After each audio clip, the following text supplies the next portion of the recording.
Hi, Kayla. So on this one here, on number 3, it's a Pythagorean theorem question. So because it's perpendicular, right, and you have that right angle, and you know that we're trying to find the length of CD, where's CD?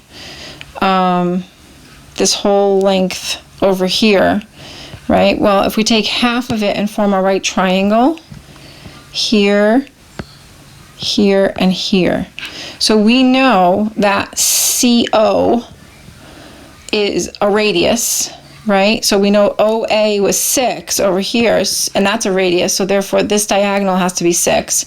We know that this little piece from O to E is 2, so we're going to find CE as x and do the Pythagorean theorem and then double it. So it'd be 2 squared plus x squared equals 6 squared.